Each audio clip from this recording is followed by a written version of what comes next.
Alors, vous pouvez avec grand plaisir également nous mentionner de quelle région vous venez. Alors, avec nous ce soir, qui assure entre autres la technique, Laurence Schneider-Ecker. Bonsoir Laurence. Bonsoir, bonsoir à tous. Visiblement, tout est OK. On a déjà des feux verts qui nous disent que le son est bon. Tout le monde n'est pas allé skier, visiblement. Donc, bonsoir, bienvenue. Merci pour vos retours. Impeccable.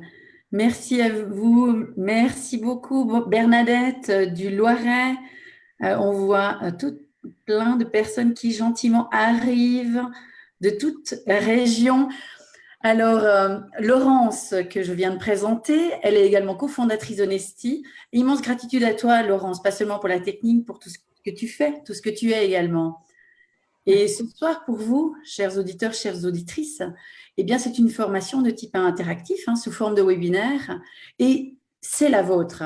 Alors, n'hésitez pas à poser vos questions. La formation va durer environ 1 heure et demie. Elle sera sur le thème « Les jeux de pouvoir » et comment garder notre intégrité vibratoire et une communication bienveillante dans nos relations. Alors, encore une fois, n'hésitez surtout pas à poser vos questions. On est là pour ça. Laurence également assurera de pouvoir finalement, au fur et à mesure, apporter les questions dans le courant de la discussion ou au minimum à la fin. Alors, votre temps, il est précieux, et c'est pour ça qu'on tient à démarrer dans le vif du sujet.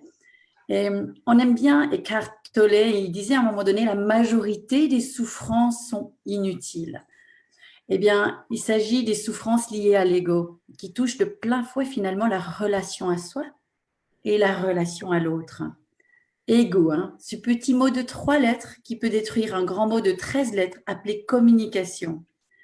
Alors, nous avons invité pour vous ce soir une personne qui a un éloquent exemple d'un individu qui a appris à lâcher l'ego.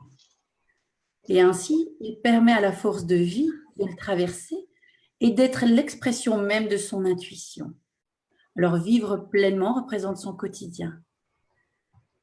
Alors, c'est vrai que c'est un concept pour toute personne qui n'a pas encore eu la chance d'éprouver à l'intérieur de ce que vivre pleinement signifie. Alors, nous avons le plaisir d'accueillir ce soir Prem Neraj. Bonsoir Prem. Bonsoir à vous, bonsoir Christiane, bonsoir Laurence. Alors, on est très heureux de partager ce moment avec toi et nos auditeurs, Prem. Oui, moi aussi. Moi aussi, c'est vraiment chouette. Là, ça fait quelques mois, voilà, et on est en train de lancer ça, c'est vraiment chouette. Très agréable d'être présent à nouveau pour vous dans cette nouvelle année 2019 qui est bien mouvementée et voilà, c'est chouette d'être là, quoi. Merci en tout cas. Alors, chers auditeurs, pour ceux qui n'ont pas encore le privilège de connaître Prem, j'aimerais brièvement vous emporter dans son parcours. Alors, Prem, corrige-moi si j'ai fait des petites erreurs, mais tu as pratiqué différents métiers et aussi tu as suivi d'innombrables formations. Tu es thérapeute, mais aujourd'hui, tu es surtout enseignant et accompagnateur en éveil de conscience. Tu apprends à tes participants finalement à vivre l'expression de l'alignement du cœur avec la conscience, dans le seul espace qui soit, c'est-à-dire le moment présent définitif. Alors, passons, si vous le voulez bien, rapidement au travers de ton parcours. Bon, tu as eu une enfance compliquée. Aujourd'hui, tu es le seul survivant de ta fraternité. Tu as vécu dans une forme assez extrême de dualité pendant des années. On parlait d'alignement, mais la dualité, c'est un espace que tu connais très bien. Tu étais comme finalement pris au piège, comme d'un amour idéaliste pour supporter ta situation. Et ensuite, tu as basculé dans une forme de colère presque incontrôlable. Alors, on pourrait presque dire que tu as frôlé de très près l'autisme. Est-ce que c'est correct comme façon de parler de toi? Oui, oui, oui, bah, c'est vrai que c'est difficile de résumer une vie comme ça, mais c'est vrai qu'il y a une grande partie de ma vie, enfin une bonne partie de ma vie, on va dire, qui a été vécue vraiment dans le rêve. Et oui, à la limite de la folie, à la limite de l'autisme, à la limite même de la bipolarité, où justement jusqu'à mes 24 ans, j'ai vraiment vécu en fait la vie dans la lumière et dans le rêve aussi de l'amour. Donc, il y a toute la partie justement polarisée, dite positive, on va dire, de l'amour, l'imaginaire positif.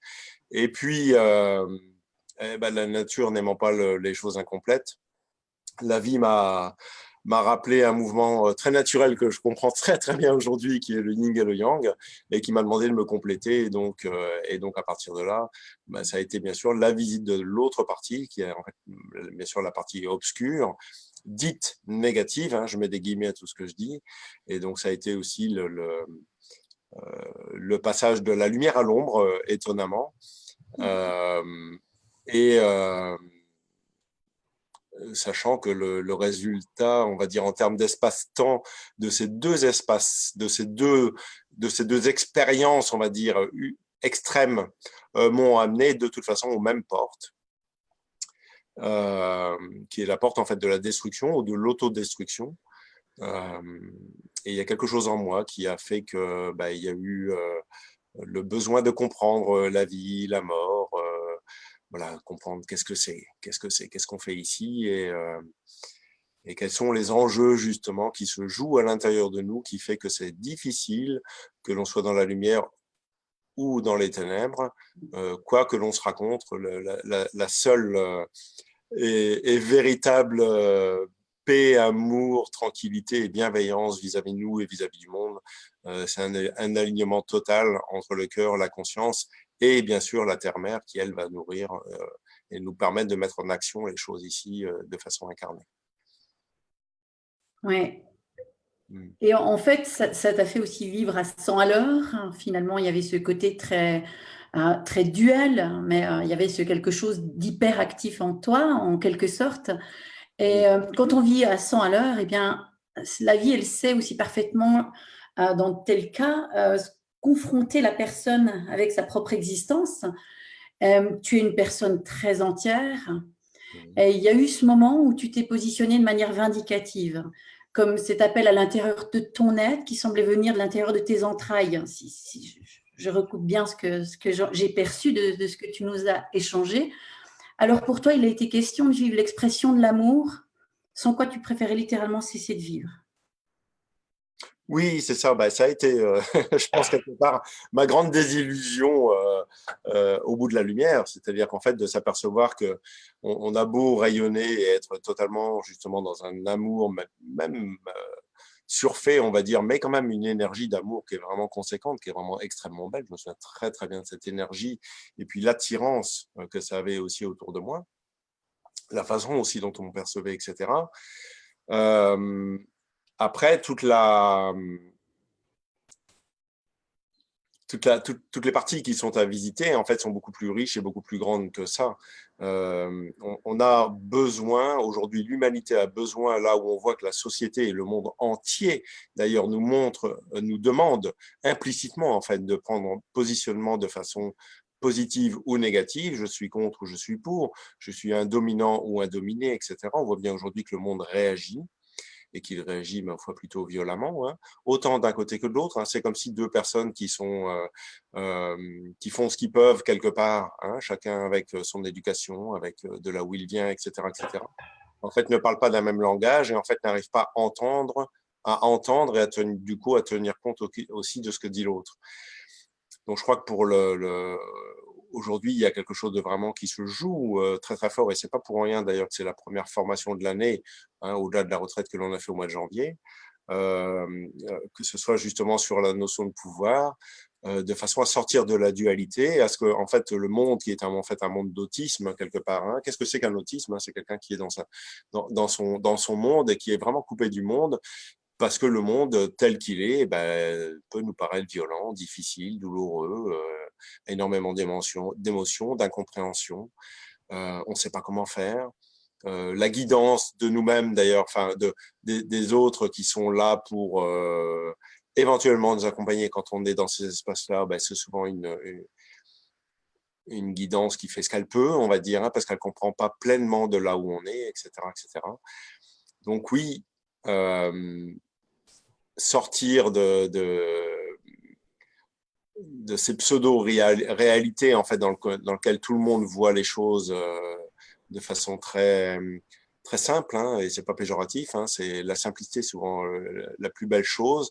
Mais là, pour vraiment vivre un amour qui n'est pas un amour, les petits oiseaux, les licornes, etc., mais vraiment être en amour, en conscience, suivre le chemin d'une voie qui ne se déroge pas à elle-même, en fait, hein, et quelque chose qui est très aimant, en fait. Hein, et contrairement à ce qu'on pense, oui, il faut du courage pour y aller, mais il y a beaucoup de cadeaux, en fait, derrière. Hein, et ces cadeaux, ben, c'est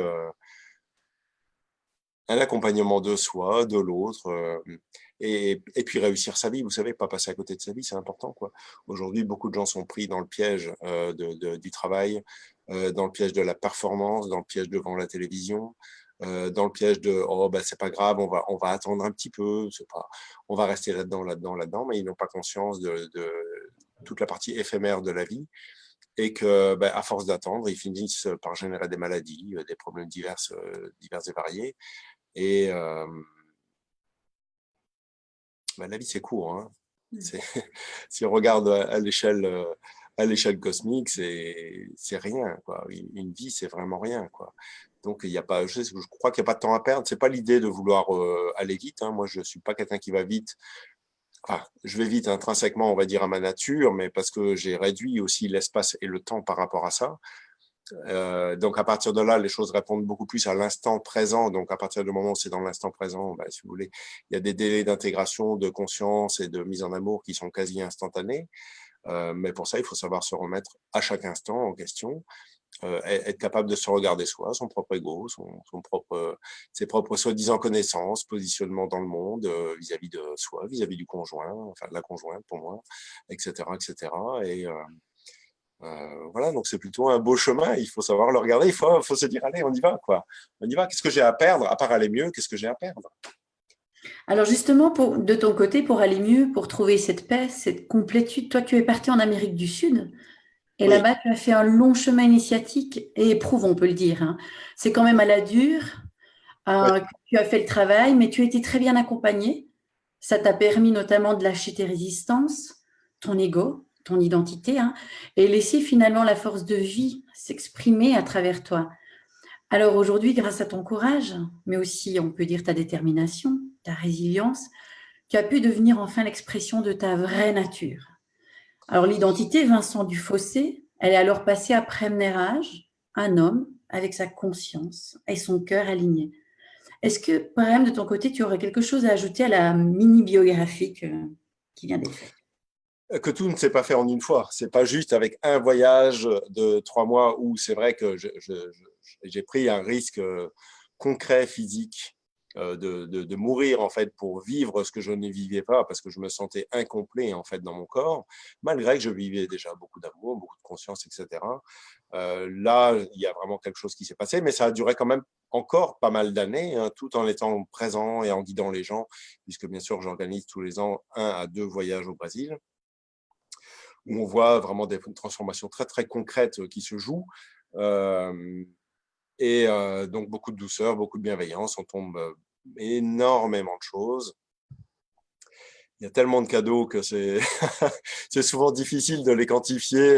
Il n'y a que le temps, on va dire, l'intégration de tout ce qui est donné, de tout ce qui est reçu et vécu, qui fait que les gens, les personnes qui sont présentes à elles-mêmes valident ça et le vivent en fait pleinement à l'intérieur d'elles. Et, et puis il y a la chance, en fait, parce que j'ai envie de dire que tout le monde a du courage et que des fois, il y a des personnes qui s'en sortent pas. Hein, on peut observer ça, il y a des gens qui meurent tous les jours, etc. etc. Donc, il y a aussi de la chance.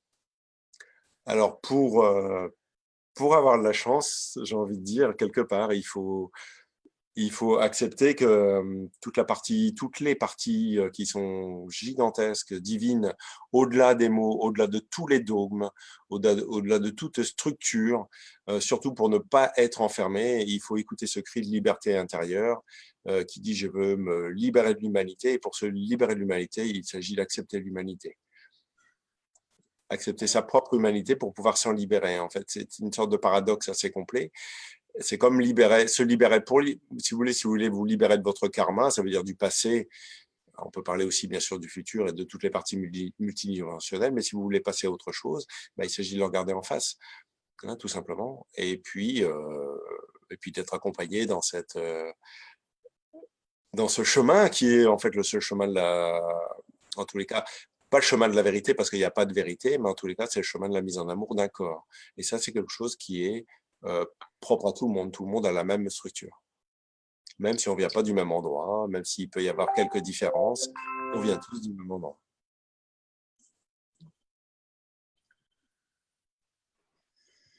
C'est très intéressant. Je peux juste demander une toute petite intervention. Oui. J'ai réussi à partager sur ta page Facebook, mais pas sur la page La Liberté du Cœur. C'est pas grave. C'est pas grave? Ok. La liberté du cœur, je l'utilise pas beaucoup. Alors, c'est tout bon. La question, c'est savoir si je vais continuer à la garder ou pas, mais voilà. Ok, alors c'est tout bon. Excuse-moi. C'est déjà compliqué pour moi d'être énormément dans les médias, même si on doit utiliser ça. C'est vrai que voilà, c'est une charge un peu supplémentaire pour moi. Voilà. Alors, c'est tout bon. Merci beaucoup. Alors, je reviens dans la matière et je trouverais assez fascinant de parler de l'enjeu de la déconstruction de l'ego et pourquoi tu ne seras plus jamais le même homme depuis que tu as fait ce mouvement de déconstruction à l'intérieur de toi. Tu veux bien nous en parler? Oui, en fait, il y a une bascule qui s'est. Vous savez, demander tu auras. Hein, c'est ce que j'ai fait quand je suis allé faire mes premières grandes initiations et que j'ai rencontré la personne Chat, qui s'appelle Chat, qui est au Brésil. Et je lui dis, voilà, moi, je veux faire la bascule. Et c'est vrai qu'il y a une bascule qui s'est faite en moi vraiment à l'infini, parce que quand j'ai commencé à vivre toutes mes grandes transformations, voilà, ce qui me dérangeait déjà beaucoup dans le monde, moi, c'était la complexité du monde et en fait la prise de pouvoir à gauche et à droite des religions, de toutes les parties sectaires, de toutes les parties de la croyance de l'ordre de l'imaginaire, les gens qui étaient au pays des rêves, au pays des gnomes, des fées. Et c'était vraiment très compliqué, c'était vraiment l'enfer sur Terre, quoi. C'était vraiment très, très compliqué. Et donc, la simplification, en fait, hein, c'est vraiment le fait que le cœur vienne occuper ma tête au-delà de tout ce qu'on peut soi-même, en fait, imaginer, là où il n'y a que le vécu, en fait, qui peut valider l'expérience qui a été vécue, et la transformation physique, je parle bien d'une transformation physique qui a été vécue et pas juste de l'ordre de l'imaginaire ou de l'ordre de la spiritualité, fait que ma structure elle-même en fait s'est modifiée et que je vois bien que ma conscience se regarde elle-même à l'infini et que ça lui pose pas de problème de se démonter quand il y a une éventuelle prise de pouvoir ou un désir de vouloir maîtriser quoi que ce soit ou de contrôler surtout quoi que ce soit. Des fois, il faut maîtriser, on a besoin de maîtriser certaines choses. Contrôler, c'est encore autre chose, ça vient pas du même endroit. Donc, le fait de tomber cette volonté pour que la volonté soit celle du divin, au-delà des mots, au-delà de tout ce qu'on peut imaginer. Si on parle du côté chamanique, ça peut être le Nagual. Si on regarde du côté religieux, ça peut être Dieu. Si on regarde du côté plus forêt, etc., ça va être la terre-mère, etc. Peu importe, on va dire, les mots sont de toute façon très petits par rapport à une réalité qui, de toute façon, nous dépasse, mais que par contre, nous vivons et que nous pouvons vivre vraiment pleinement à partir du moment où on arrive à accepter de se voir tel que l'on est, hein, dans sa différence, hein, et que la différence ne pose pas de problème, parce que le cœur réunit les gens. Mais être dans le cœur ne suffit pas. Ça, c'est une chose très importante. Être dans le cœur ne suffit pas. Si vous êtes uniquement dans le cœur, mais que la conscience n'est pas là, ma foi, vous allez servir de nourriture à des gens qui ont besoin d'amour. Et votre conscience va subir quelque part cette prise de pouvoir que l'autre peut avoir sur vous éventuellement, ou que vous pourriez exercer d'ailleurs sur l'autre dans certains espaces. Des fois, on a l'impression qu'on fait les choses de façon totalement gratuite, etc. Et puis, en fait, quand on regarde derrière, un petit peu, on se dit, ah oui, il y avait quand même un petit truc derrière ça. Ah, je voulais faire un super cadeau, mais derrière, voilà, j'aurais bien voulu avoir un retour, en fait, au moins un petit peu à la mesure de ce que j'ai donné. Alors, même si c'est pas grand chose, il y a ce petit truc qui est là derrière. Donc, c'est ce petit gouffre, ce petit truc qui est là, qui peut piquer un peu, qui peut faire mal. Et on regarde ça de façon décontractée. On apprend à méditer correctement et à faire les choses de façon physique et pas que mentale. C'est vraiment un acte vibratoire profond dans notre corps, jusque dans nos os. Voilà, il y a vraiment… c'est un long chemin et c'est un beau chemin. Très, très beau chemin.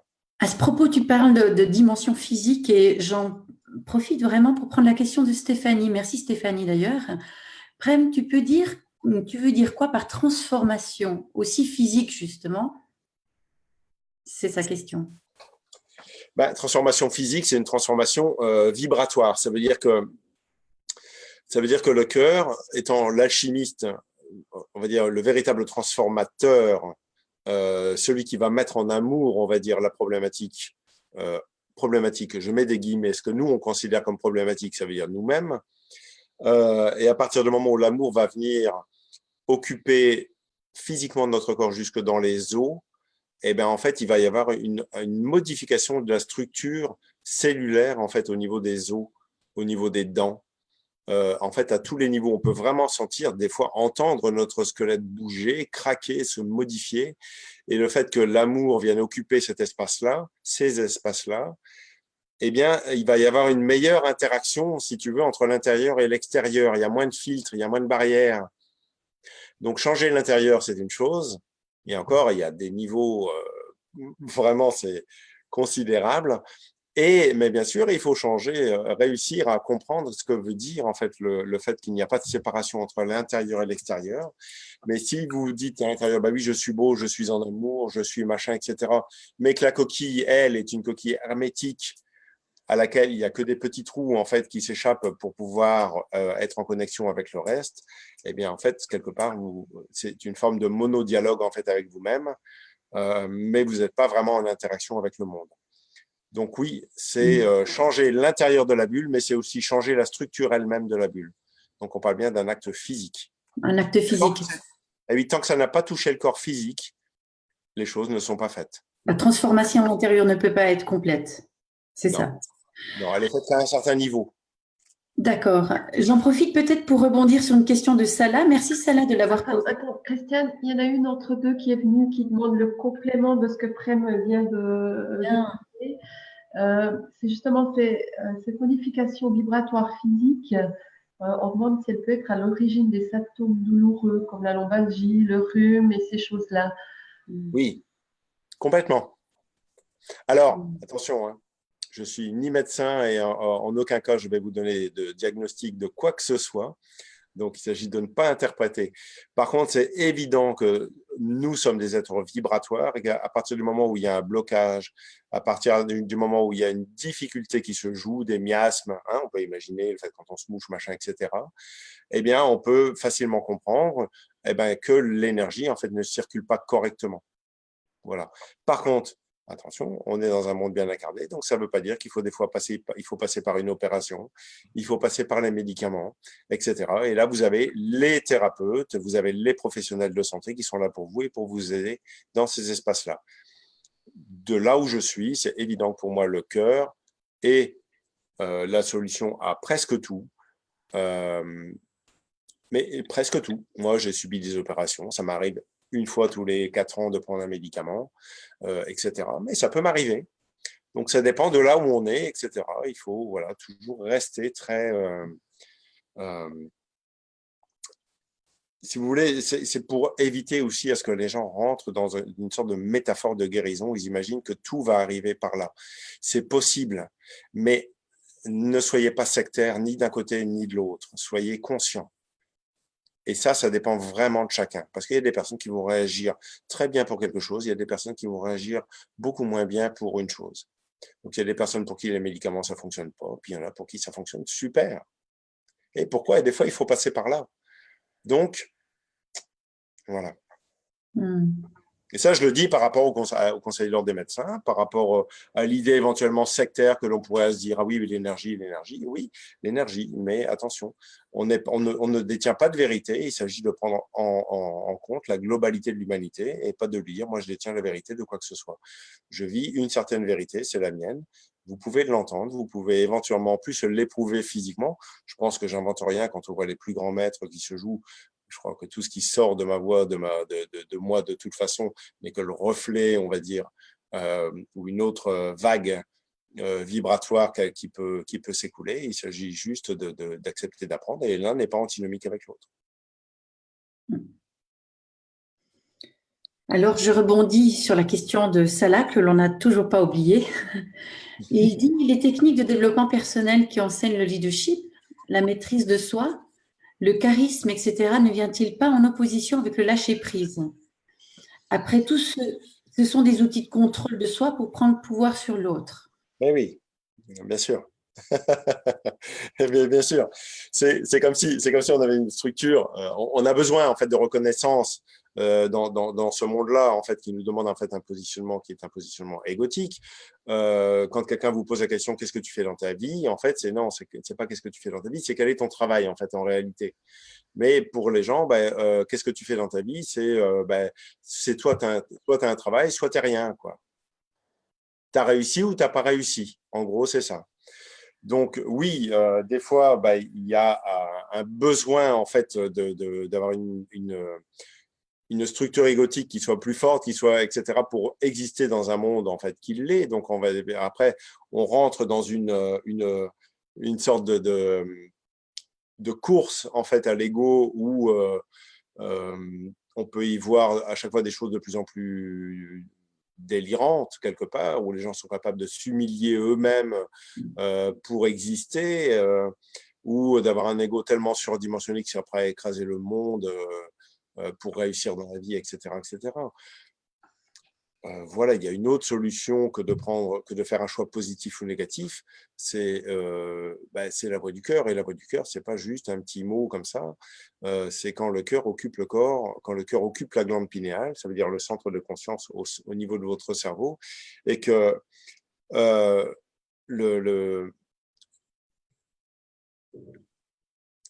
c'est à partir du moment où la bascule a été faite, si vous voulez, de conscience à conscience. Ça veut dire que les niveaux de conscience en fait sont infinis. On peut parler d'éveil, de réalisation. En fait, les niveaux de conscience sont infinis. La réalité, c'est que personne ne sait rien, mais je crois qu'on en a déjà parlé dans d'autres espaces. Mais à partir du moment où la conscience est capable de se regarder elle-même et a compris en fait qu'elle ne savait pas et qu'elle devait juste vivre l'humilité de l'existence de façon très simple, en amour et en bienveillance vis-à-vis d'elle et vis-à-vis du monde, dans un accompagnement incarné, ça veut dire là je parle de l'acte, de passer à l'acte aussi, hein, de la même façon dont moi je fais des formations, j'emmène les gens au Brésil, c'est une façon d'acter en fait ce partage d'amour. Eh bien, voilà, cette solution est beaucoup plus douce, beaucoup plus bienveillante et elle se vivra de toute façon au chaos. Voilà. Le chaos, qu'il soit positif ou négatif, de toute façon, c'est le chaos. Là, dans cette verticalité du cœur, il n'y a pas de chaos. Hein. On n'est pas dans l'excès. Vous ne me verrez jamais partir. Enfin, je dis pas jamais, mais c'est rare de me voir dans un excès de joie ou un excès inverse, etc. Ouais, c'est quelque chose de très posé, de très calme, là, qui, voilà, avec un grand sourire intérieur, une joie vraiment profonde d'être là et de pouvoir partager ce qui est vécu là, sans se prendre au sérieux, mais en même temps, voilà, il y a quelque chose qui est là. Et ça, c'est quelque chose qui se vit, qui se respecte en tant que tel, voilà, qui se reconnaît en tant que tel, parce que ça se joue, parce que ça se vit dans le corps. C'est pas là pour raconter des choses.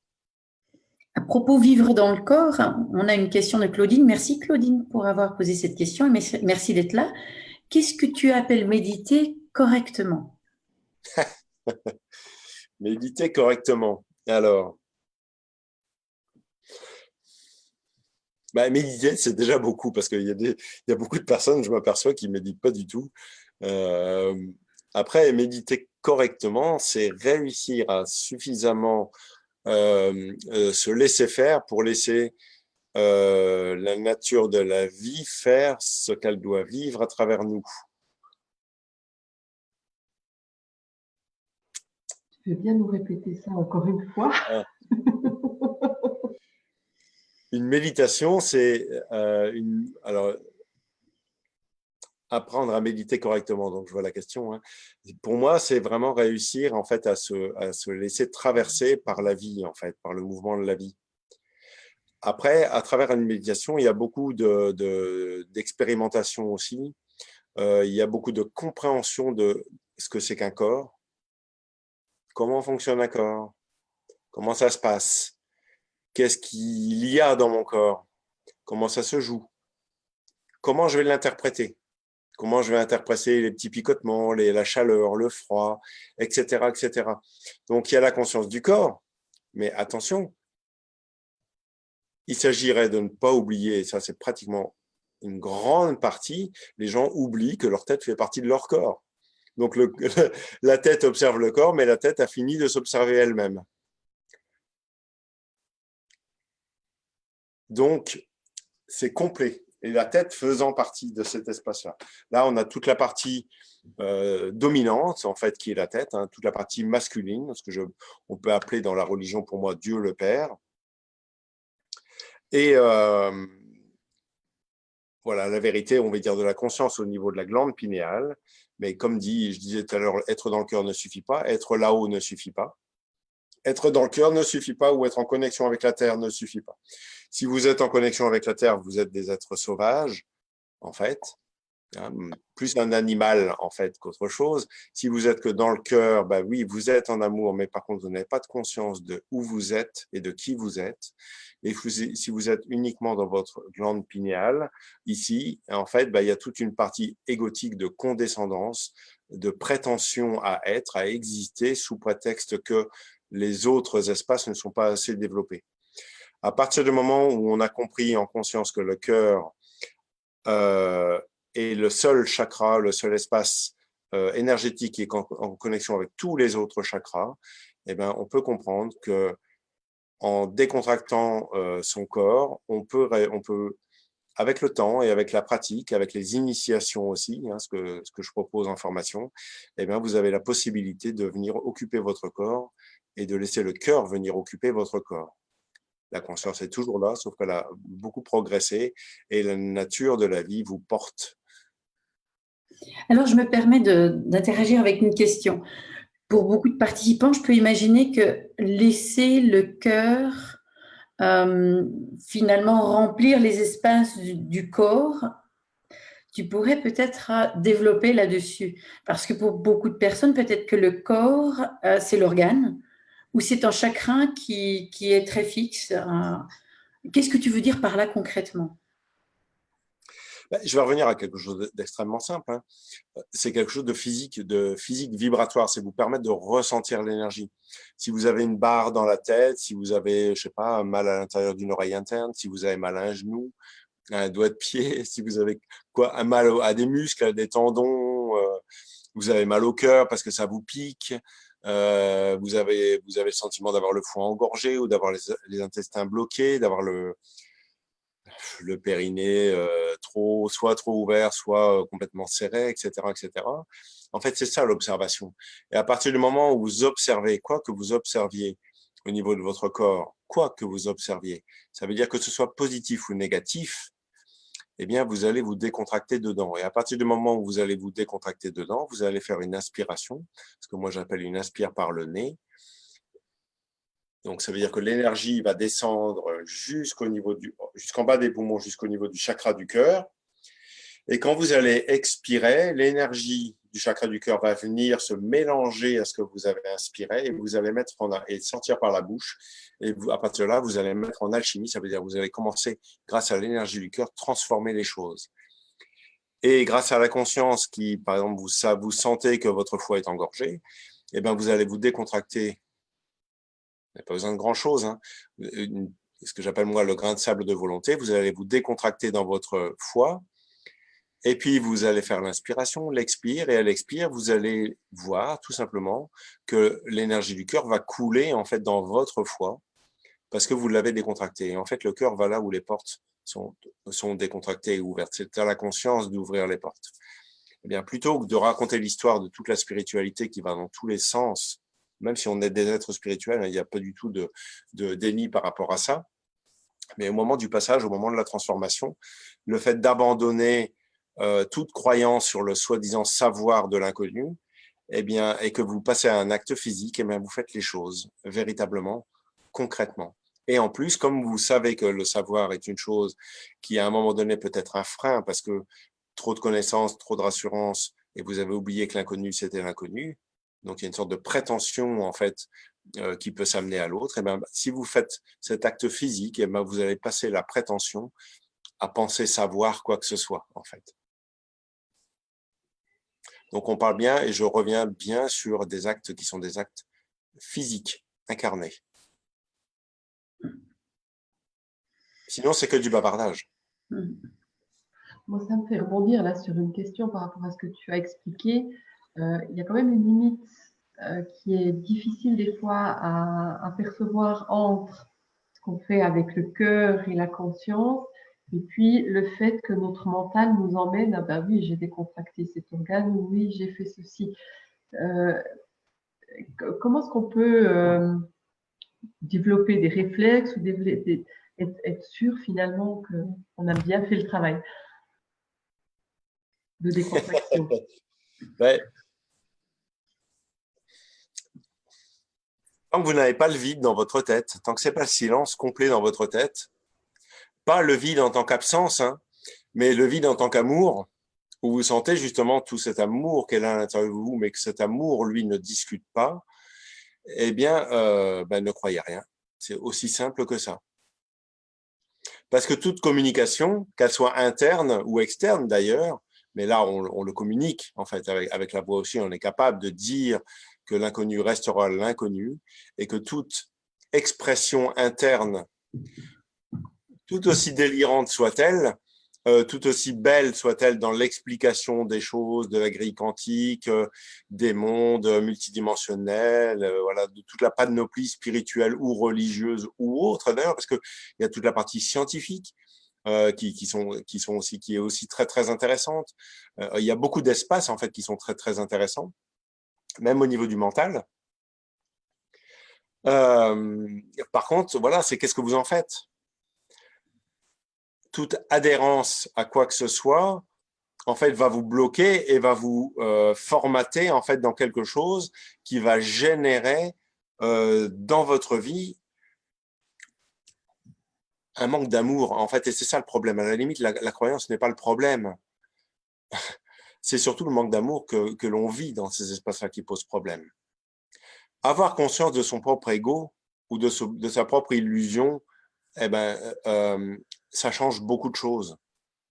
Vous voyez, on est dans un monde où de toute façon, on sait que nous ne savons rien, en fait, en réalité, et que les gens sont persuadés de tellement de choses et de détenir tellement de pouvoir, en fait, dans le monde. En réalité, c'est zéro. Un zéro pointé. À partir du moment, pour commencer à réussir à faire un seul choix dans sa vie, il s'agit de se libérer totalement de son karma. Ça veut dire être suffisamment en amour, soit à l'intérieur de soi, et que tous les chemins qui sont autour soient mis en amour et soient dégagés. Et éventuellement, là, va pouvoir se jouer un véritable choix au niveau de la conscience, parce que toutes les routes sont dégagées. Avant, on ne fait que de visiter le labyrinthe de notre corps. Toutes les mémoires transgénérationnelles, etc. Tout ce qui se joue en fait en permanence dans notre corps. Oui, se laisser faire sans rien interpréter exactement. Tout à fait. Tout à fait. Ne croyez jamais rien. Des fois, vous savez, on passe à travers. Moi, je vais pas vous raconter des histoires, mais par rapport à des choses passées, mais des fois, c'était tellement délirant dans ma tête. Je me disais, il y a une partie de mon ego qui disait non, mais pas toi, quoi, pas là où tu en es, parce que c'était surréaliste. Ce qui passait dans ma tête était surréaliste. Mon ego, mon mental se défendait, jusqu'à l'être à la limite des fois de la folie. On est des fois à la limite, on se dit non mais c'est pas possible, pas moi quoi. Mais en fait parce que toutes les mémoires de l'humanité sont à l'intérieur de nous et qu'à un moment donné, eh ben oui, ça peut être très sale, ça peut être très tordu, ça peut être très contraignant à plein de niveaux, ça peut passer proche de la folie. Après, eh oui, parce que regardez, c'est ça où c'est beaucoup plus drôle en fait. C'est qu'après, ça peut devenir aussi très intelligent. Et puis de voir que l'intelligence n'est pas forcément au service en fait du cœur. L'intelligence peut comprendre comment est un labyrinthe. Vous voyez ce que je veux dire? Mais ça ne veut pas dire que le labyrinthe est occupé par le cœur. Donc, eh oui, donc il y a beaucoup de paliers, il y a beaucoup de pièges, on va dire entre guillemets, ce sont des pièges en fait. Hein, c'est des pièges de soi-même en fait. Et il y a que pour moi, dans mon expérience, il y a que le cœur, quand le cœur occupe pleinement la glande pinéale, si vous voulez, votre conscience est libre, mais c'est pas vous qui la maîtrisez. Donc la conscience vous ramène toujours à elle-même, à vous-même en fait, et vous avez en fait un retour permanent de vous-même, et vous ne pouvez pas en fait à partir de là vous jouer de votre propre ego. Vous observez votre ego s'il arrive, et puis vous dites bah oui, c'est inhérent au corps et ça me pose pas de problème. Et à partir du moment où vous le voyez, eh ben en fait il est déconstruit dans l'instant T. C'est même pas la peine de le remettre à 3 minutes plus tard. C'est ici et maintenant que ça se joue parce que le seul espace qui existe, c'est celui et maintenant. Le passé n'existe pas plus, le futur n'existe toujours pas. On est là, ici et maintenant. C'est la seule réalité. Oui, on est là, ici et maintenant. Et C'est oui. bien juste. Et on sera bientôt en mi-février lors de ta formation qui est prévue en Suisse le 15, 16, 17 sur le thème le pouvoir et le pervers narcissique. Tu parles de dimensions des relations de couple, de la famille, du travail, mais aussi de l'amitié. Tu mentionnes plusieurs possibilités de mouvement, puisqu'on parlait de mouvement tout à l'heure, qui seraient alors possibles. Tu évoques la domination, la soumission, aussi la séparation, l'accompagnement de soi en conscience, justement. Tu nous parlais de la conscience et l'accompagnement de l'autre en conscience. Tu pourrais en parler justement? Bah, bien sûr, je crois que c'est justement, par rapport au contexte actuel dans le monde, hein, je ne parle même pas qu'en France, hein, et par rapport à ce que on peut percevoir à cette perdition et cette demande d'équilibre qui est implicite en fait au déséquilibre, eh bien, les jeux de pouvoir aujourd'hui demandent à être tombés, et ça fait maintenant longtemps que c'est le cas, et en fait, ça demande juste à un réajustement vraiment profond, intérieur, euh, qui se joue en fait dans les corps humains. Donc, bien sûr qu'il y a beaucoup de possibilités d'échappatoire, on va dire. Il y a des chemins divers, on va dire, par rapport à l'exercice du cœur. La domination, c'est juste évident, parce qu'à partir du moment où on contrôle son petit monde, ben, on a le sentiment de moins souffrir. Le fait d'être dominé, ben, écoutez, des fois, être dominé, c'est pas mal, hein, on va déléguer un petit peu à tout le monde, et puis ben, même si on se prend des coups, ben, c'est pas grave en fait, mais on n'a pas l'effort à fournir en fait pour être présent. Euh, les deux sont des victimes, hein, on est d'accord, à la même échelle, sauf que chacun est dans une échelle, un paradoxe en fait opposé, hein, et très complémentaire. Donc deux victimes tout à fait identiques. Amma, elle disait une chose intéressante, elle disait que quand on se met le doigt dans l'œil, bah, et bien sûr il faut aimer l'œil, mais il faut aussi aimer le doigt. Et je trouve que c'est pas faux. Hein, donc mettre les gens en prison, c'est une bonne chose, mais c'est pas suffisant. Il s'agirait de les accompagner correctement pour pas qu'ils recommencent quand ils sont dehors. Donc oui, c'est une formation qui est basée sur le pouvoir, sur les possibilités de sortie aussi, et donc de transformation intérieure. Et ces possibilités sont celles bien sûr, de la conscience des failles qui sont en nous, c'est-à-dire de les laisser émerger de façon à pouvoir faire vraiment vivre cette alchimie de transformation vibratoire dans l'instant présent. Et on sait bien qu'en formation, il se passe des choses vraiment conséquentes. Et après, pour pouvoir passer à autre chose, au niveau de la conscience et au niveau de l'amour, pour commencer en fait à avoir plus de bienveillance vis-à-vis de soi, plus d'amour vis-à-vis de soi, donc plus de conscience aussi. Et bien sûr, à partir du moment où on arrive à le faire pour soi, eh ben, on peut éventuellement, si ça nous est demandé, être présent pour les autres. Voilà.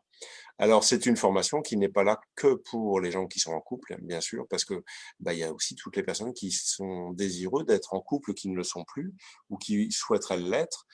Bah, en fait, c'est parce que c'est la même problématique, en fait. Hein. Après, ce sont des choix de vie qui sont différents. Et il y a beaucoup de choses à ajuster dans ce domaine-là, ça touche absolument tout le monde.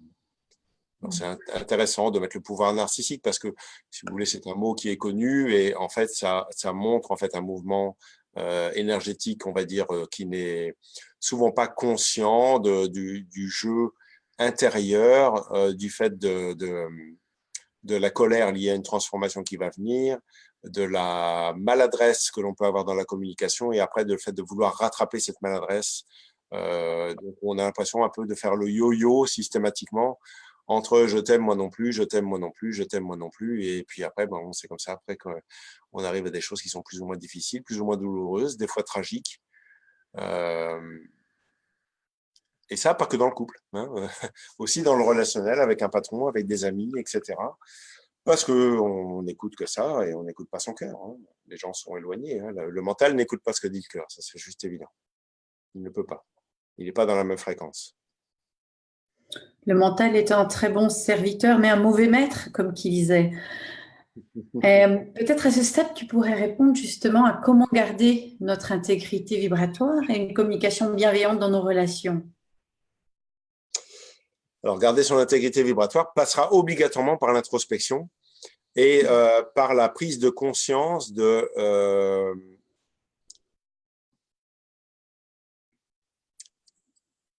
qui nous sommes vibratoirement. Parce que le savoir mentalement, c'est une chose, le savoir émotionnellement, c'est une chose, etc., etc. Par contre, ressentir vibratoirement que nous restons dans notre propre espace, et je parle déjà de nous-mêmes, d'accord, plutôt que de se sentir envahis, mais que nous-mêmes, nous restons chez nous, parce que c'est agréable de rester chez nous, plutôt que de vouloir envahir quelqu'un d'autre sous prétexte qu'il nous manque quelque chose, eh bien, ça demande en fait à se regarder vraiment devant le miroir, très simplement, avec beaucoup d'humilité, beaucoup de douceur, et ne pas avoir peur, on va dire, de ce qu'on n'a pas envie de voir. Vous savez, à partir du moment où les choses sont là, pourquoi se cacher? Pourquoi remettre à demain ce que vous pourriez voir maintenant? Parce que c'est ici que ça se joue. Pourquoi continuer à vivre 3 mois de souffrance alors qu'en fait, vous savez que vous avez la solution et que la solution, c'est vous-même. Donc, pourquoi traîner? Pourquoi continuer à souffrir et à faire souffrir les autres? Donc, il y a une notion d'intégrité, c'est-à-dire vis-à-vis de soi, ça veut dire rester chez soi. Donc, ça veut dire accepter d'être dans ce corps. Et pour accepter d'être dans ce corps, ben, il faut mettre de l'amour dedans. D'accord? Et il y a des moments où, à un moment donné, où il y a plus d'amour que de douleur dans le corps. Et là, il commence à y avoir un changement, en fait, vibratoire à l'intérieur de votre corps. Donc, déjà, réussir à faire cette bascule, c'est important. Mais des fois, il y a des gens qui vivent avec ça, d'amour dans un corps. Très peu. Des fois, c'est un peu les poubelles à l'intérieur des gens. Vraiment. Hein. Et on se dit, mais comment cette personne-là réussit à faire pour vivre? Alors, il ne s'agit pas de se juger, de se dire, ah oui, moi je suis une poubelle, je ne vaux rien, machin, etc. Non, non, pas du tout. Bien au contraire. Bien au contraire. C'est que vous avez beaucoup de choses à traverser et que vous avez beaucoup à apporter au monde aussi à partir du moment où vous avez accepté de le regarder chez vous et de le transformer. Donc, il vous faut du courage et il faut être présent pour vous-même quand les choses se manifestent à vous. Si quelqu'un a si peu d'amour à l'intérieur d'elle, c'est qu'elle est beaucoup en liaison avec ses corps douleurs, j'imagine. C'est qu'elle a une identification et une entité qui est très forte, vibratoire des corps douleurs. Est-ce que ça peut s'expliquer de cette façon? On peut l'expliquer comme ça, c'est-à-dire qu'il y a des traumatismes intérieurs qui ont généré, on va dire, des schémas, des mécanismes en fait, souvent autodestructeurs ou dominateurs aussi. Souvent, les deux marchent ensemble, hein, c'est évident. Hein, donc, encore une fois, ce sont des choses qui ne sont pas… on peut revenir sur ça et il y a une possibilité vraiment de changer toutes ces choses qui sont obsolètes quand on observe le cœur, qui n'ont pas lieu d'existence, tout simplement, et que c'était juste une grande illusion parce que on existait à travers ces choses-là, on existait à travers ces douleurs, à travers ces croyances, etc. Et que si aujourd'hui, vous êtes là, peut-être à regarder ce webinaire, c'est sûrement que vous avez des choses à faire ici, tout simplement. Laurent, je te laisse poser ta question. Oui, alors il y en a plusieurs. Il y en a une, par exemple, qui dit, dans le couple, puis dans d'autres relations, les prises de pouvoir ne sont-elles pas pour origine des problèmes de conflit de territoire? Elles ne sont pas… Alors, je n'ai pas tout compris. Alors, dans le couple et dans d'autres relations, les prises de pouvoir ne sont-ils pas pour origine des problèmes de conflit de territoire? C'est la même chose, en fait. Mhm. C'est la même chose. C'est à partir du moment où, quand deux personnes se rencontrent, moi, j'ai expliqué ça comme ça avec les doigts. À partir du moment où deux personnes se rencontrent, souvent, les personnes se rencontrent avec, vous voyez, l'espace entre les doigts, ce sont les failles. Et l'autre personne va venir remplir, en fait, les failles de l'autre. Donc, ça va faire, en fait, une sorte d'emboîtement comme ça. D'accord? Ça, c'est le début de la relation. Donc, bah, il y a toute la partie jouissive, hein, quelque part, où on se complète l'un l'autre. Donc, toute la partie sexuelle, etc. Voilà, tout ça. Mais la nature de la vie fait qu'à un moment donné, ben, en fait, nos failles là, qui sont là, ces espaces qui sont là, à un moment donné, vont se manifester parce que la vie bouge. Et à partir de là, on va s'apercevoir que ben, l'autre vient occuper un espace qui est compliqué pour nous et que, en plus, cette personne-là ne peut pas nous sauver parce qu'elle ne devient pas les clés, en fait, vibratoires de notre propre problématique. Il est là juste en tant que miroir ou déclencheur de nous-mêmes. Et c'est pareil dans l'autre sens. Donc, si on veut une relation qui soit une relation euh, euh, pleine de complicité, d'amour, de conscience, etc., etc., et pourquoi pas de longévité aussi dans le temps, il s'agit que ces deux entités-là soient remplies en fait au maximum d'elles-mêmes, c'est-à-dire d'elles-mêmes au-delà, je ne parle pas d'ego, hein, je parle d'amour du cœur dans son corps, dans la totalité de son corps, et à partir du moment où ces deux personnes-là peuvent se regarder et puis qu'elles se plaisent dans la conscience et dans l'amour dans lequel elles sont, et éventuellement, elles vont pouvoir vivre quelque chose.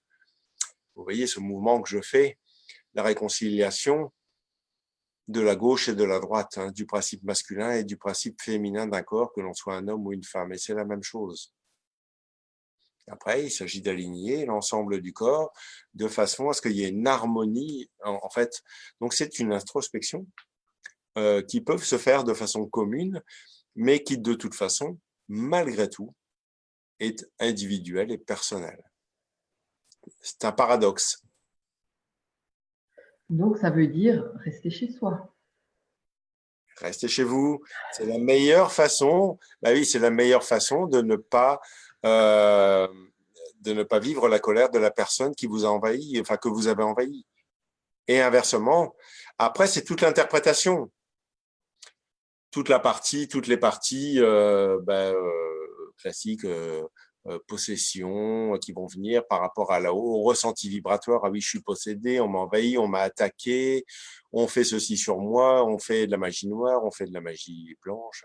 Toute la panoplie, ça c'est des choses dont je peux très facilement vous expliquer quand vous venez en formation pour tomber toutes ces mémoires qui sont inhérentes à l'humanité et qui durent depuis très très très longtemps et qui font beaucoup de dégâts en fait. Hein. Donc, faire le ménage dans sa tête, c'est aussi faire le ménage à ce niveau-là et simplifier sa vie. Sinon, la vie est un enfer permanent, jour et nuit, dans lequel, en fait, vous vivez un combat contre vous-même parce que vous n'avez pas compris l'illusion, en fait, dans laquelle vous êtes. Inversement, le fait de rester chez soi, hein, Ouais. de comprendre cette illusion, c'est pas de nouveau revenir sur une sorte de fuite pour défendre justement son territoire.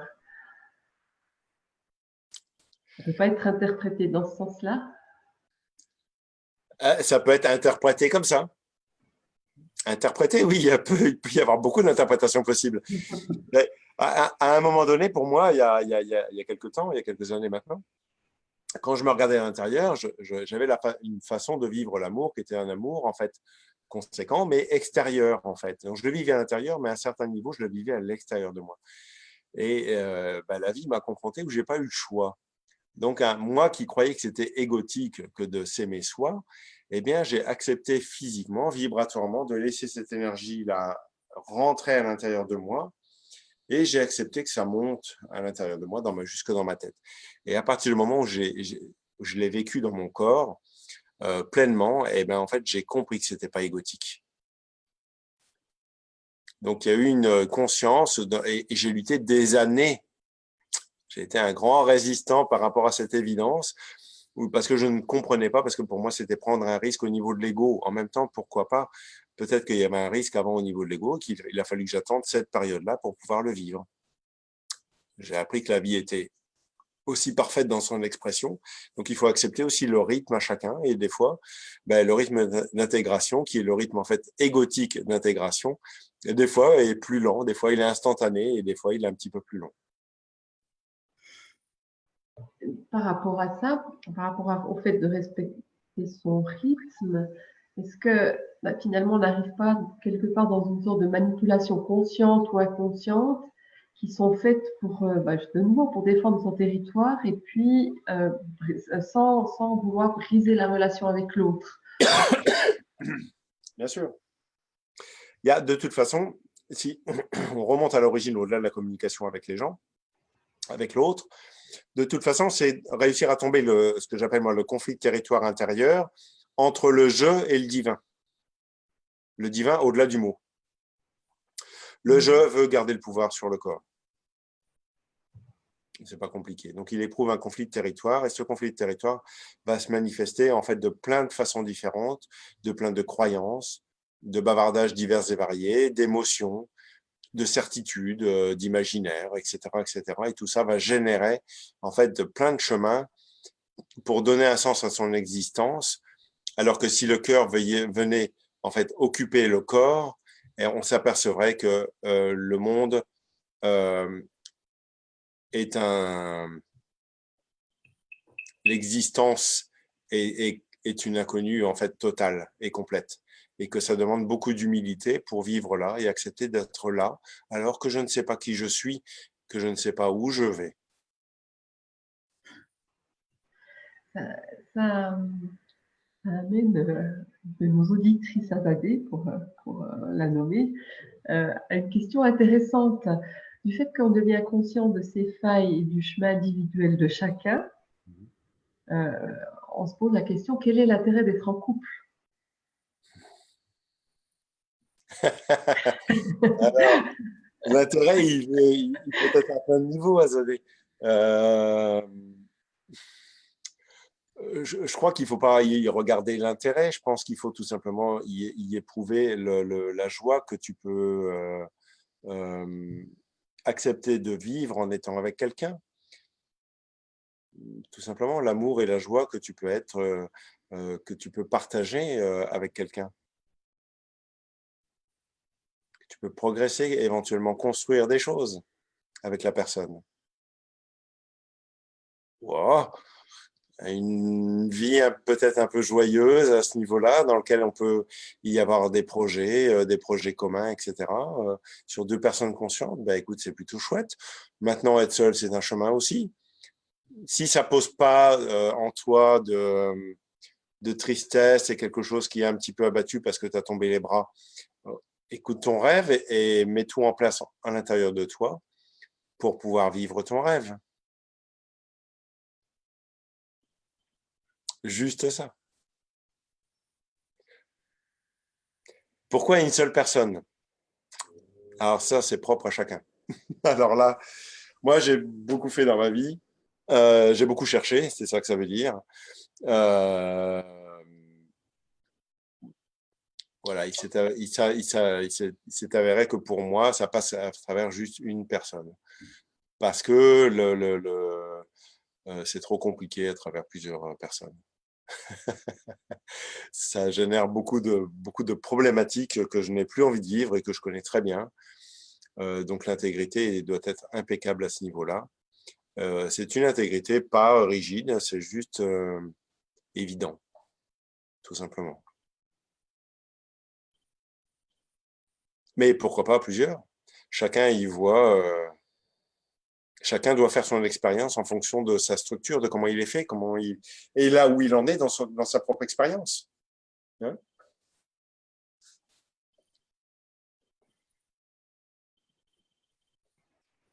On a aussi une question qui nous dit, tu parles de vibration, peux-tu expliquer schématiquement, en visuel, comment se fait une communication juste? Avec du silence.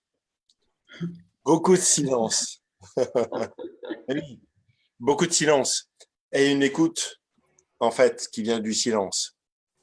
Ça, c'est très, très important parce qu'en fait, souvent, on a une tendance à aller trop vite et à réagir avec ses émotions, avec ses sentiments, avec beaucoup de filtres qui vont générer souvent des incompréhensions et pas vraiment la compréhension de… On va plus parler de nous-mêmes plutôt que de s'intéresser en fait à la personne. Donc, la communication devient bienveillante à partir du moment où on ressent que la personne est en amour avec nous et que quelque part, eh bien, en tant que personne différente d'elle-même, elle va éventuellement s'intéresser à nous et essayer de nous comprendre. Parce que pour aimer quelqu'un, il s'agit de comprendre la personne qui est en face de nous. Si vous comprenez pas la personne qui est en face de vous, ça va être difficile de l'aimer ou alors ça va être complètement irrationnel. Vous allez imaginer que vous aimez la personne, mais vous n'avez pas vu ce qu'il y a à l'intérieur de la personne. Donc, une communication juste passera obligatoirement par du silence et une écoute profonde. Après, il y a la conscience et toute la conscience de l'expérience de la communication et des mots et de la puissance des mots, bien sûr. Et ça, c'est la vie qui va vous amener à poser les choses correctement. Je crois qu'on est tous confrontés à ces situations. Et comprendre, oui, et je réponds justement, comprendre n'est pas une action mentale. Je suis tout à fait d'accord avec toi. Il n'y a pas besoin de passer par sa tête. Ça ne veut pas dire que le mental ne peut pas être aligné avec le cœur, quoique. Mais ce que je veux dire, c'est qu'il n'y a pas besoin de savoir les choses pour les comprendre. En fait, ça passe vraiment par le vide. L'information vient du vide. Elle passe pas par une analyse. Elle peut passer par une analyse si vous décidez d'employer un autre chemin. Je parlais tout à l'heure de l'ordre de la spiritualité, de l'ordre de la science, de l'ordre des religions, etc., etc. Vous avez une multitude de chemins possibles. Et vous avez la voix du cœur. La voix du cœur, elle, par contre, c'est le silence qui va vous amener cette perception et ces mots quelque part qui découlent du vide. Et là, vous savez que ce qui vient de là est juste. Il n'y a pas d'interprétation possible. En tous les cas, vous avez la conscience que c'est déjà une interprétation à partir du moment où il y a des mots. Alors même si ça vous paraît, tout ce que je vous dis là, vous paraît, je le sens bien très métaphorique, pas incarné, machin.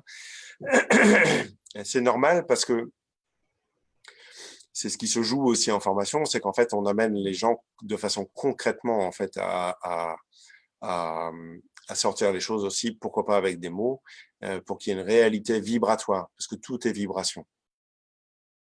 Tout est vibration, sauf le cœur.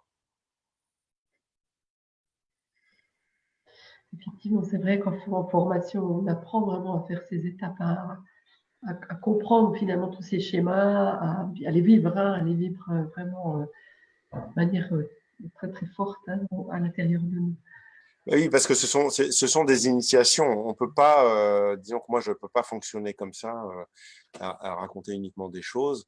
Les gens viennent, ils viennent. Enfin, rares sont les personnes qui viennent véritablement acquérir des outils, ça arrive, hein. Mais je crois que les gens aujourd'hui ont besoin vraiment de choses très, très concrètes, en fait, hein. Justement, et très concret, c'est corporel avec vraiment des modifications de conscience, des modifications en amour, tout simplement,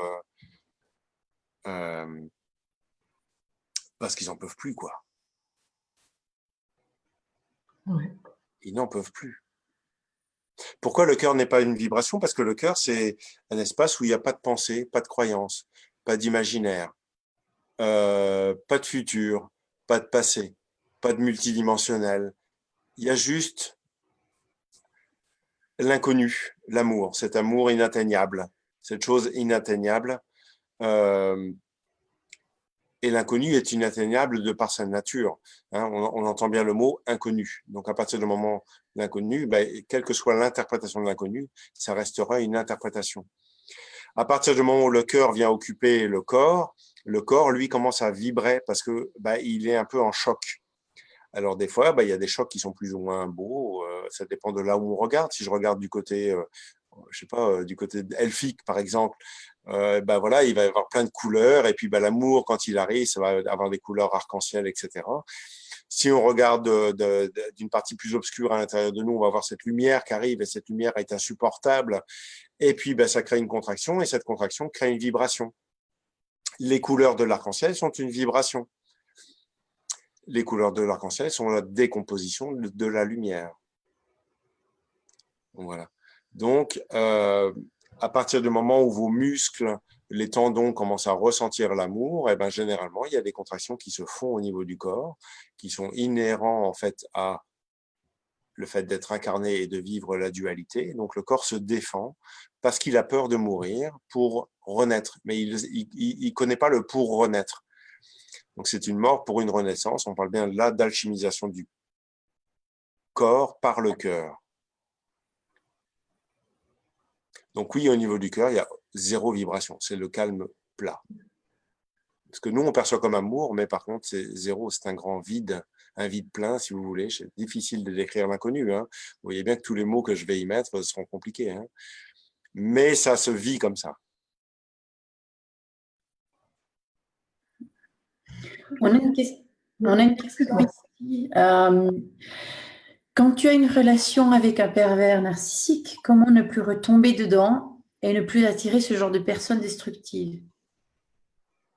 Ah ben là, de toute façon, c'est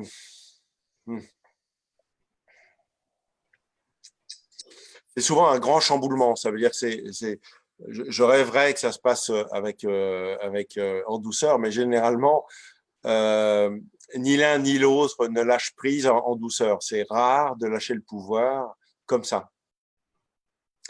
Donc, même si vous arrivez à le faire, généralement, c'est souvent un petit peu plus compliqué. Ou alors, il vous faut une personne très intelligente en face de vous qui soit capable de faire le mouvement. Mais souvenez-vous que l'intelligence ne suffira pas. L'intelligence n'amènera pas la transformation. Il faut passer l'intelligence pour qu'il y ait la transformation vibratoire.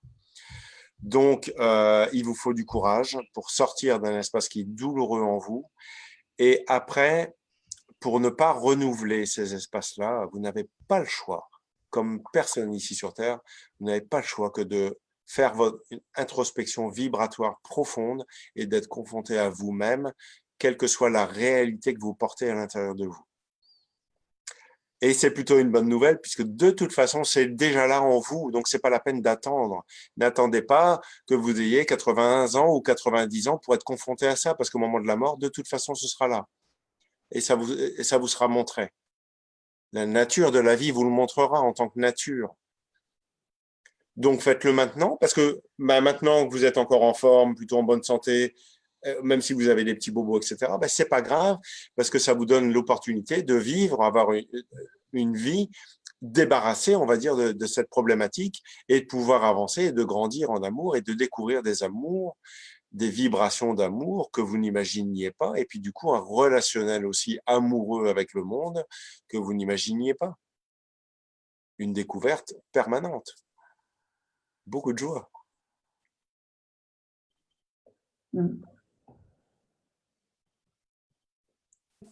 On a une remarque par rapport à ça, c'est que finalement comprendre, c'est une action mentale. Oui. Donc, on nous demande si c'est pas possible de montrer en visuel ce qui se passe au niveau vibratoire. Visuellement, c'est-à-dire, vous voulez que je vous montre des sphères, Alors, oui, je vais vous le montrer, regardez. Alors, on peut imaginer que là, vous avez... Ça, c'est une cellule mémoire. Donc, c'est une mémoire de dominer. Allez, vous êtes dominé. Ça, c'est une mémoire cellulaire. C'est tout petit dans le corps.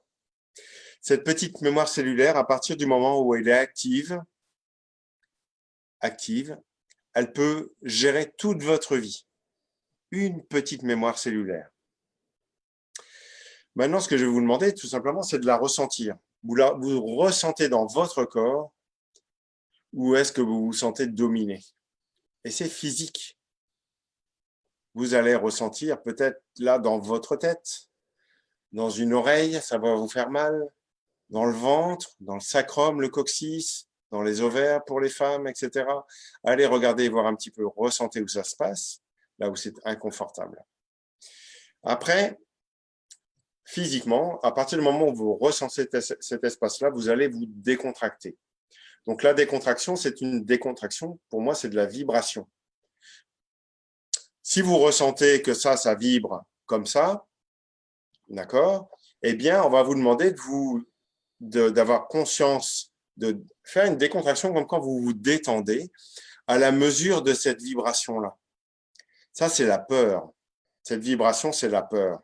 Vous savez, le vide arrive et là, ça dit « Ah, je veux pas mourir, je veux pas mourir, je veux pas mourir ». Donc, ça se défend autant que ça peut. Et là, à l'intérieur, vous avez cette sphère de soumission qui est là. Ce mécanisme. Eh bien, vous allez vous décontracter dedans. À partir du moment où vous allez réussir à faire ça, l'amour va, si vous voulez, ça va commencer à moins vibrer puisque vous vous décontractez dans cette multitude de contractions, d'accord? Donc, des contractions dans la contraction. Et à un moment donné, ça se calme. Vous inspirez par le nez, vous expirez par la bouche. Vous laissez le cœur à l'expire remonter, mélanger. L'énergie du cœur commence à remplir la cellule est très calme, très posée.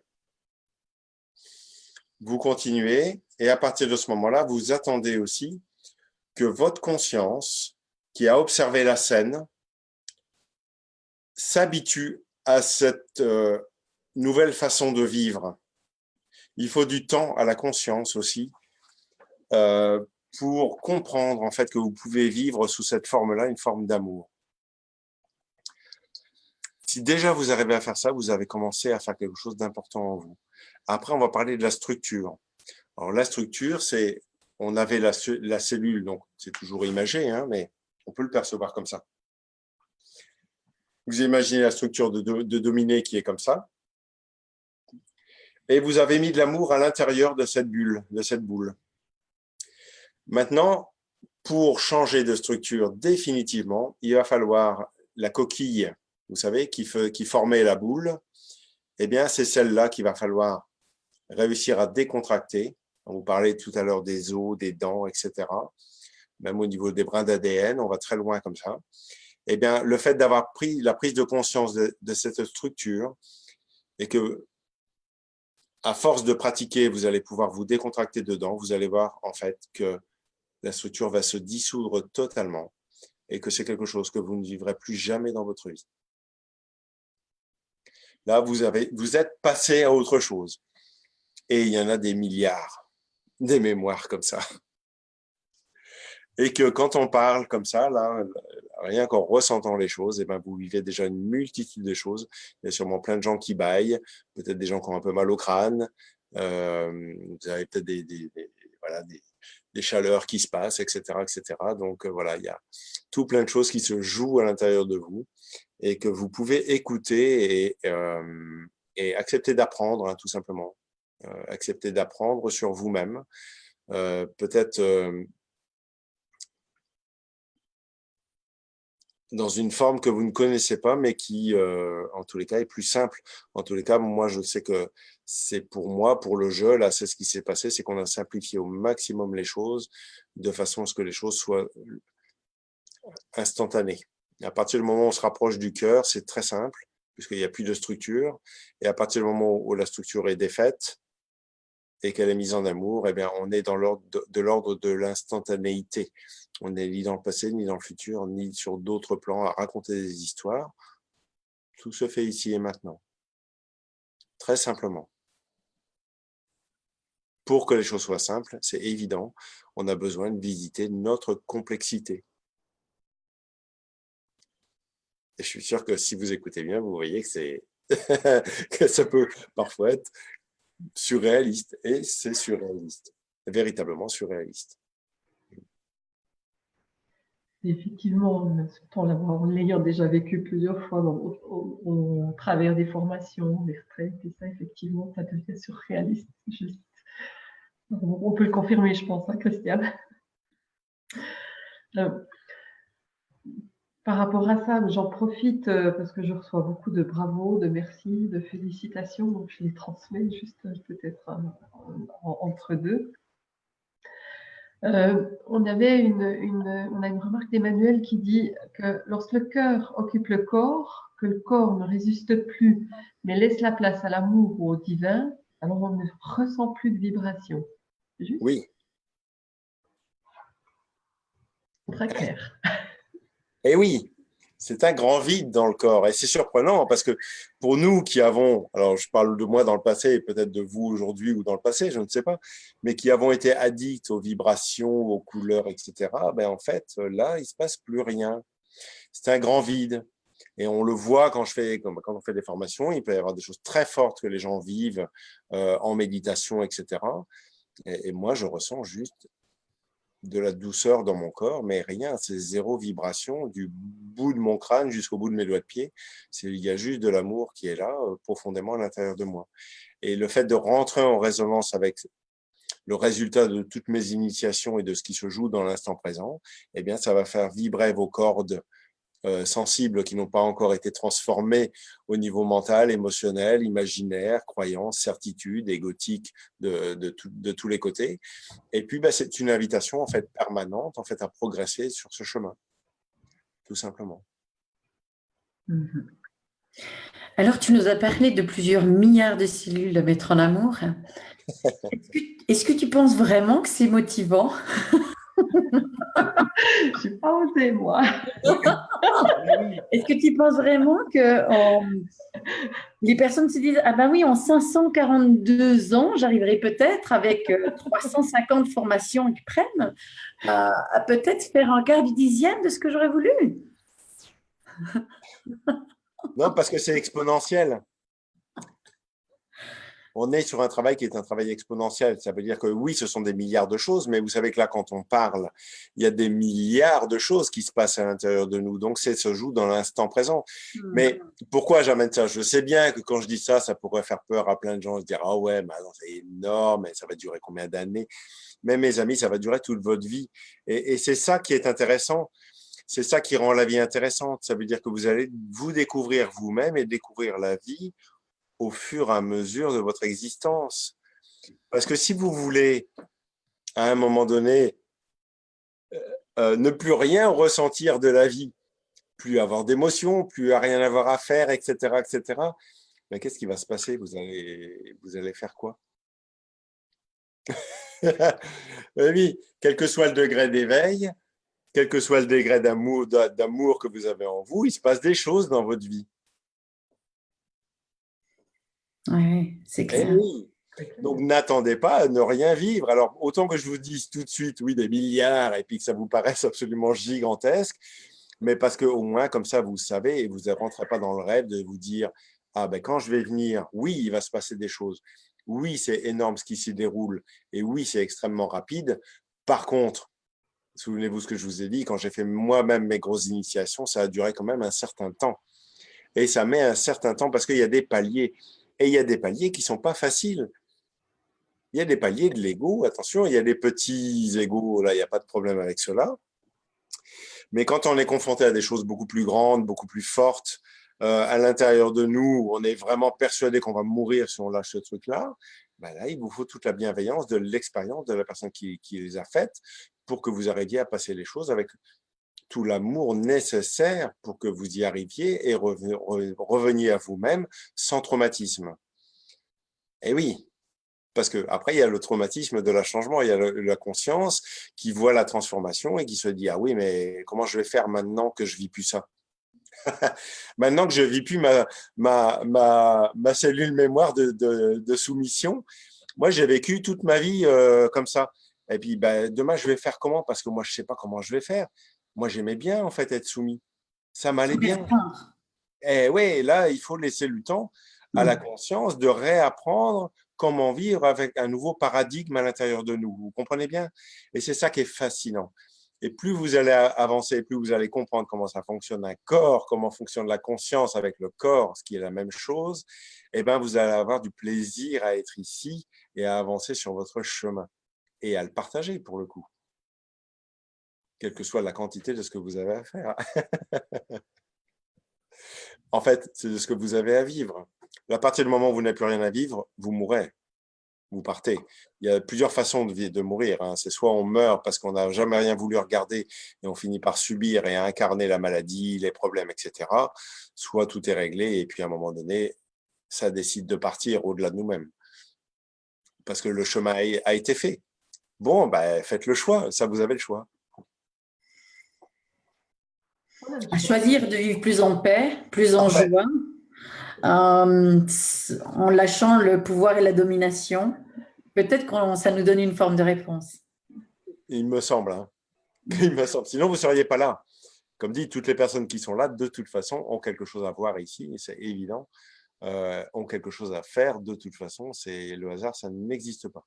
Il faut juste accepter de voir la réalité et puis de passer à l'acte.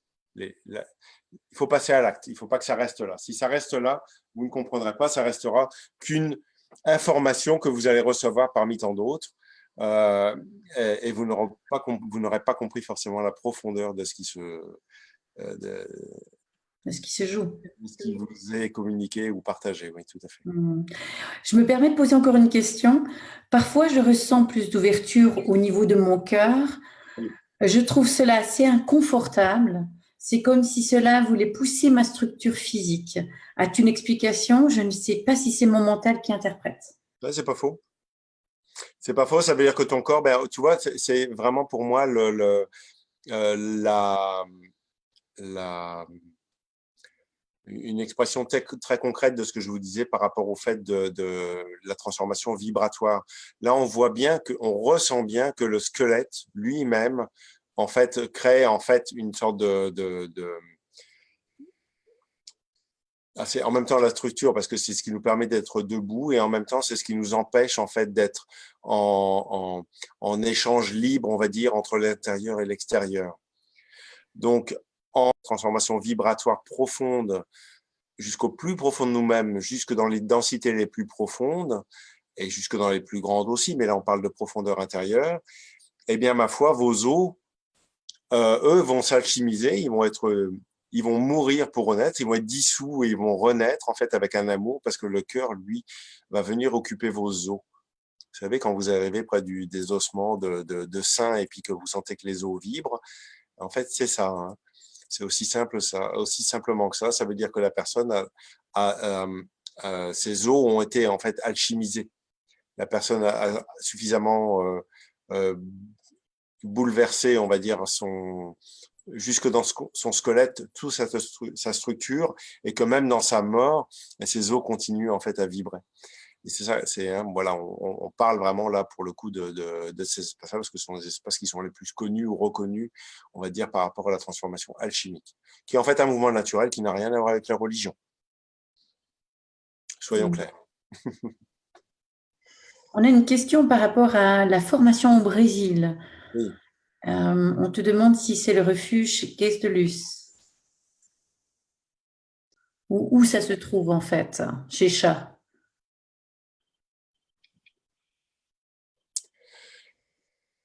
Non, c'est pas cet endroit-là. Nous, on est dans un espace qui n'est pas un espace sectaire, donc ça, c'est très, très important.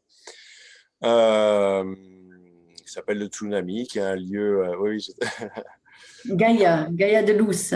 Ouais. voilà, donc là, c'est l'espace qui est là-bas, c'est Alto Paraíso, donc qui veut dire les plateaux du paradis, qui est un espace très spécial. C'est 600 km de cristaux. C'est énormément de vortex là-bas qui sont en connexion avec d'autres vortex dans le monde, donc au niveau des montagnes autour. Et on est dans un lieu avec une personne très spécifique, très spéciale, qui a la même structure que moi, qui est vraiment mon grand frère et qui est aussi alors, le prolongement d'Osho. Donc voilà, pour ceux qui connaissent. Donc il y a quelque chose qui est extrêmement simple, qui est extrêmement doux mais d'une puissance infinie parce que justement il n'y a pas de pouvoir. Là où on peut observer à Alto Paraíso beaucoup de communautés, des choses en fait sectaires, religieuses, etc., qui c'est pas nous en tous les cas, hein. Donc encore une fois, la guidance et la transformation dépend beaucoup de là où vous allez et avec qui vous le faites. Voilà. Donc c'est évident que moi je représente la France pour cet espace-là parce que c'est évident pour moi, parce que ça fait vraiment partie de moi et inversement. Et qu'il faut être prêt. Oui, il y a des préparations, donc les formations, il y a une prépa Brésil qui va se faire encore, parce que ça bouscule beaucoup, hein, mais en même temps, ça transforme beaucoup. Donc, Voilà, c'est avec toute la bienveillance et tout l'amour qui peut vous être donné. Tout vous est donné, honnêtement, hein. Ça dépend uniquement euh, de ce que vous vous accordez en fait à recevoir et à vivre. Voilà. Et trouver votre propre liberté. Il n'y a pas de dépendance. Là, moi, là, je ne supporte pas la dépendance, déjà vis-à-vis de moi-même. Donc, il est hors de question que je la fasse subir aux autres. Donc, le but, c'est que vous soyez des adultes, hein, intérieurs, un adulte vibratoire intérieur qui sait qui il est et qui sait où il va et qui a une conscience aiguë du monde. Tout simplement, à partir de là, il va trouver son chemin très facilement. Il va savoir suivre son chemin très facilement sans se faire piéger par on va dire, tous les chemins de traverse qui sont une fuite de l'amour. C'est beau. Est-ce que de ton côté, Laurence, tu as d'autres questions? Parce que gentiment, on arrive à la fin du temps imparti. Alors, il reste beaucoup de questions, j'ai envie de dire. Alors, il y en a peut-être une qui peut être intéressante, c'est que tout à l'heure, tu nous as fait une excellente explication du visuel par rapport à ce qui se passe au niveau vibratoire. Et puis, il y aurait un complément qui est demandé par rapport à ça. Si je retrouve, c'était finalement, je ne retrouve plus la remarque, je suis désolée. C'était par rapport au couple, en partenaire, le visuel de ce qui se passe entre partenaires. Mais entre partenaires, c'est pas trop compliqué, on va dire. C'est pas compliqué, on va dire, dans l'explication. L'explication, c'est souvent une explication en fait de dépendance. C'est-à-dire qu'il y a tout simplement une personne va aller chercher chez l'autre ce qui lui manque à l'intérieur de lui. À partir de là, parce que comme c'est difficile d'aller voir chez soi, on pourrait avoir une faille qui nous paraît en fait insondable et que l'on ne va pas pouvoir remplir, eh bien, tout va être mis en œuvre en fait pour que l'autre puisse compléter cet espace-là en nous. Alors, soit il va servir de nourriture, soit on va lui demander en fait de surjouer, on va dire, leur relation pour pouvoir nous rassurer en fait dans l'excès, non pas dans la bienveillance, mais dans l'excès. C'est une possibilité d'avoir le pouvoir aussi sur l'autre, éventuellement, parce que sous prétexte de plein de choses, que ce soit de l'ordre de la sexualité ou de l'ordre d'un chantage émotionnel ou affectif, qui va dans un sens ou dans l'autre, hein, d'ailleurs, hein, parce que on peut avoir le pouvoir sur l'autre, mais il y a des personnes aussi qui disent ah ouais, mais si tu t'en vas, je vais me suicider, machin, etc. Donc, vous voyez, c'est aussi une façon de garder le pouvoir, de déléguer à l'autre le fait que ma vie et ma réussite va dépendre de toi. C'est compliqué, quoi, hein. Donc là, il y a il y a beaucoup de choses à aller voir et à aller chercher pour pouvoir se libérer de ça. Et puis, c'est tout à fait possible de faire ça ensemble, hein. À partir du moment où il y a de l'amour, vraiment de l'amour entre deux personnes et que les deux personnes ont vraiment accepté de faire ce chemin ensemble, quel que soit tout ce qui va être brassé, écoutez, l'amour est plus fort que tout, hein. Et puis, si par contre vous êtes en quête et en recherche, c'est évident qu'en faisant cette introspection intérieure de vous, l'amour attire l'amour, ça c'est juste évident.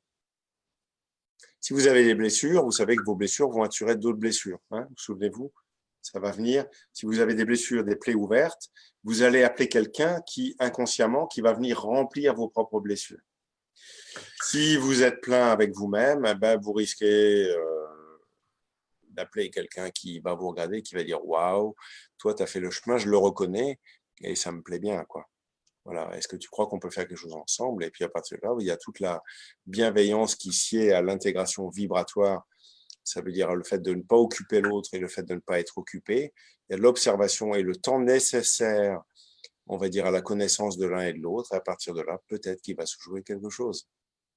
Là où le monde qui est pris dans l'émotionnel et dans l'urgence, on va dire, de son propre désarroi, ne tient absolument pas compte de l'intégrité vibratoire et agit comme comme un violeur potentiel, hein, un violeur émotionnel, spirituel, mental, émotionnel, etc. Donc, voilà, il n'y a pas le temps, si vous voulez, de l'introspection, de la transformation pour pouvoir vivre des choses en commun. Souvent, ça va beaucoup trop vite. Donc là, il y a des exercices vibratoires que vous connaissez et que quelques personnes connaissent, que je fais vivre, qui sont intransigeants, et tellement explicites, tellement clairs par rapport à ça, que vous regardez et puis que vous apercevez que vous ne pouvez pas avancer de 1 centimètre tant que la transformation n'a pas été faite à l'intérieur de vous. Donc des fois, sur 5 mètres qui sont faits, il y a des générations et des générations qui sont vécues là, et vous passez et vous aidez dans une mesure que vous n'imaginez même pas. Donc oui, c'est un grand et beau chemin, bien sûr. Ça me fait penser à Gandhi, la vie est un mystère qu'il faut vivre et non un problème à résoudre. Exactement, c'est exactement ça. Eh bien, si de ton côté, Laurence, on n'a plus, ben oui, on a d'autres questions, mais on doit respecter le temps imparti de tout le monde. Moi, je finirai peut-être avec une citation de Marc Aurèle. En te levant le matin, rappelle-toi combien précieux est le privilège de vivre, de respirer, d'être heureux. Honorez votre vie. Merci, merci à tous d'avoir été avec nous, d'être restés avec nous, parce que entre le début et la fin, tout le monde est encore là. Et vraiment, c'est beau. C'est des beaux partages. Des partages, vous l'aurez senti, qui sont vibratoires, justement, pour le coup. Et merci. Merci à toi, Prem, de nous permettre de vivre ça, de partager avec une telle dimension et autant d'amour et de simplicité, de bienveillance. Merci pour ce que tu fais, merci pour qui tu es. Et puis, moi, je vous dis à tout bientôt et merci. Portez-vous bien, et j'espère que tous ces mots simples vont vous aider, et à tout bientôt. On vous embrasse. À bientôt. Au revoir, merci.